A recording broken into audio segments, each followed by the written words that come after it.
Money is without a doubt the foundation of any business. Without money, a business can't spread their message, deliver their solutions, create an impact, or gain financial freedom. Yet a lot of businesses fail to make money.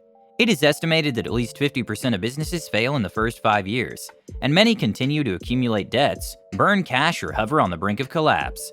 Entrepreneurs sink in all their resources and time, only to end up with a cash-eating monster and zero profit. In Mike Michalowicz's book, Profit First, he outlines how we can use the profit-first approach to grow a profitable business and get more results with less effort.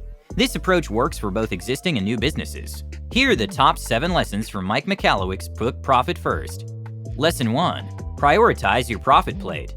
When money comes into your business, you must immediately allocate a percentage of it onto the profit plate. Allocate another percentage into your tax plate, and then set a plate for your operating expenses plate. For example, when $10,000 comes in, don't let it sit in one account.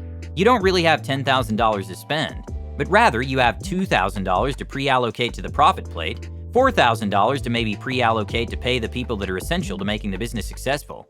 Another $2,000 is allocated to pay the taxes, and so now you only have $2,000 left over for operating expenses. This is the moment you realize that you don't have $10,000 to run your business, but rather you have $2,000 to run it. This principle forces innovation and frugality. This all happens by simply assigning multiple small plates for predetermined purposes of that money. Lesson 2. Know what to do when you're out of money. Usually when money flows in, we go right to getting that money out and paying bills. The stuff that really caters to us, the profit, comes last. In the old formula, we're told that sales minus expenses equals profit. This is why a lot of businesses are in the business of paying expenses. These businesses grow to pay growing expenses. So it's time we flip that formula. Sales minus profit equals expenses. Reserve profit for yourself and the remainder is expenses. So what happens when expenses come last and profit comes first? We become more critical, we're much more selective, we squeeze the juice out of the investments, and we sustain profitability. Lesson 3. Get into the profit-first cash flow rhythm.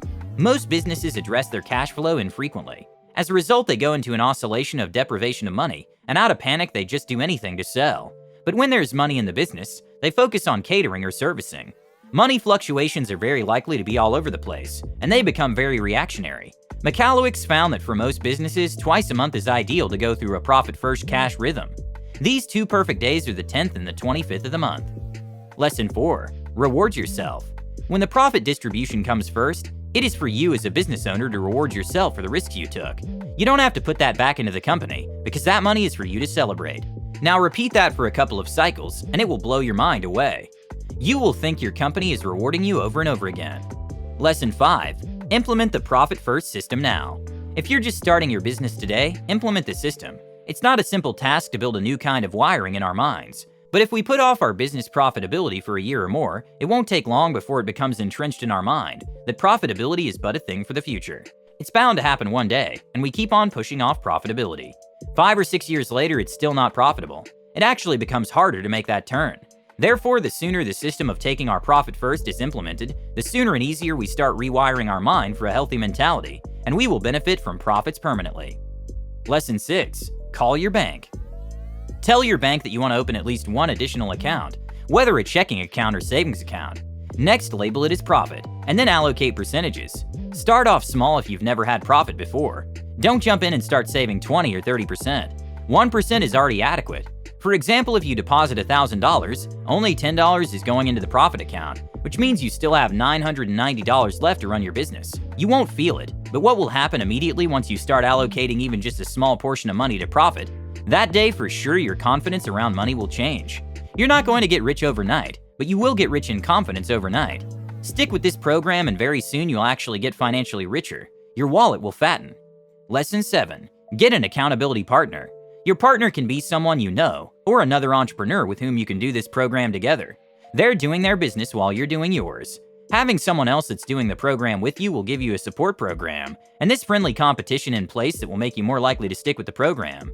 Profit First is a program that works until it doesn't. It falls apart when people don't follow it. In conclusion, Profit First is a way of life. It's about changing how we do business so we actually get what we want in the first place. We can also apply the principles to manage our personal finances. In the book, Michalowicz shares many examples of entrepreneurs who have turned their businesses around using this approach, as well as tips and various scenarios on how to apply the system and the mistakes that need to be avoided. Are you starting your own business? Let us know in the comments section.